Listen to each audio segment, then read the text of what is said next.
Un réseau d'entraide, d'échange, de partage. C'est au début de la crise sanitaire en 2020 que le groupe Aide et Solidarité entre les résidents monégasques a vu le jour sur Facebook à l'initiative d'une jeune femme. Un an plus tard, il est toujours aussi actif. Bonsoir Julia Morali. Bonsoir. Comment est venue l'idée de créer ce groupe sur Facebook? Écoutez, tout simplement de mon expérience personnelle. À la base, moi, je suis parisienne et je n'ai pas de famille aux alentours. Et je me suis dit que du coup, si jamais il y arrivait quelque chose pendant cette période un peu compliquée, comment ferais-je?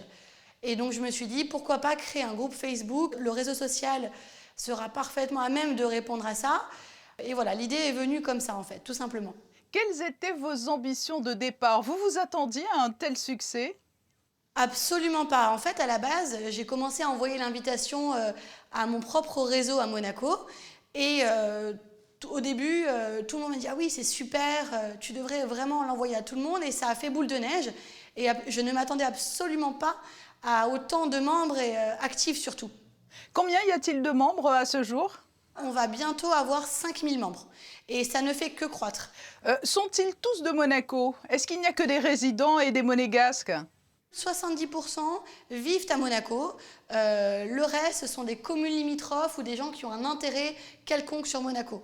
Avez-vous des exemples très concrets d'aide et d'actions solidaires effectuées notamment pendant la période de confinement au printemps dernier?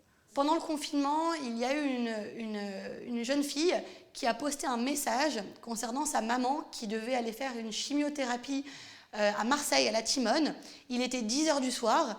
Et je me suis dit que bon, c'était un peu incongru comme demande. Je l'ai appelée pour vérifier et en effet, cette personne-là était dans un réel besoin parce que son ambulance avait été annulée à la dernière minute. Nous avons posté le message, il était peut-être 10h15, 10h20. À 10h30, nous avons eu des taxis qui se sont mobilisés pour elle et qui sont venus la chercher le lendemain matin pour faire l'aller-retour gracieusement, pour l'amener pour faire sa chimiothérapie qui était indispensable et qui ne pouvait pas être remplaçable en fait. La base, c'était l'échange, le partage. Comment le groupe a-t-il évolué au fil du temps? Au début, pendant le confinement, on était vraiment sur de l'entraide.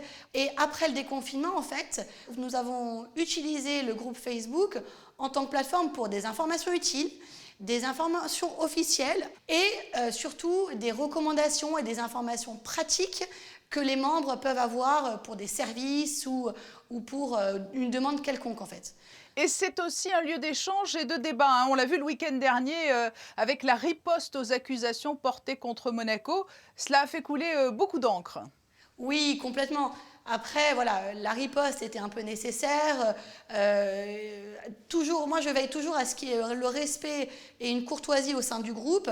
Je l'ai assez rappelé. Mais en effet, voilà, on peut ne pas être d'accord. Et quand, en l'occurrence, quand Monaco est attaqué de la sorte, il y a de quoi riposter, clairement.